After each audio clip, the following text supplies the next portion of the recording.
তাহলে পুরুষ মানুষের স্বর্ণ ব্যবহার নিষেধ কেন ভাই? একই তো। এইবার এক পুরুষ মানুষ থাকে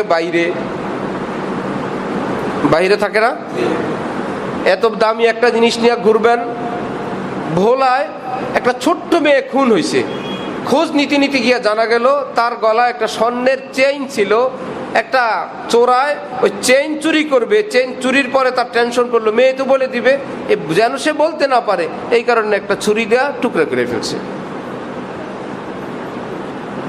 তাহলে যেই চোরা দেখবে পুরুষের গলায় 10 ভরি স্বর্ণ নাই, রাস্তাঘাটে চোরায়, তা মুসাফা করে নিয়ে যাবে? সব ছিনতাইকারীরা যা নেওয়ার নেও, আবার একটা খোঁচা দাও কেন? একটা মারে না? কেন মারে? যে এর যদি না মারি এ আমারে দৌড়াবে, চিৎকার দিবে, পিছিয়ে পিছিয়ে দৌড়াবে, একটা অ্যাকশনে যাবে। আর যদি একটু রক্ত বের করে দেওয়া যায়, সে তাকে নিয়ে ব্যস্ত থাকবে, যা নিচে নেক, আমি বাঁচি, আমারে আর দৌড়াবে না, আমি বাঁচলাম।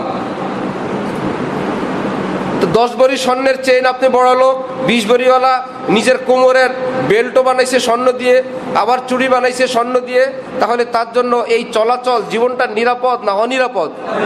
আল্লাহ বলে তুমি যাবা মার্কেটে বাইরে, তুমি এই জিনিস অনিরাপদ যাও না। মা বোনরা ঘরের ভিতরে নিরাপদে আছে, তারা ক্যান্টনমেন্টের ভিতরে আছে, তারা পড়তে পারবে। সুবহানাল্লাহ।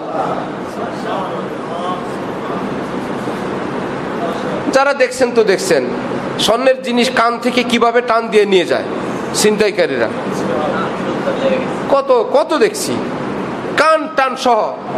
এখন কেউ কান্দে, কেউ হাসে, আহারে, কেউ বলে আহারে নিয়ে গেল, আর কেউ বলে কান খোলা রাখছো কেন?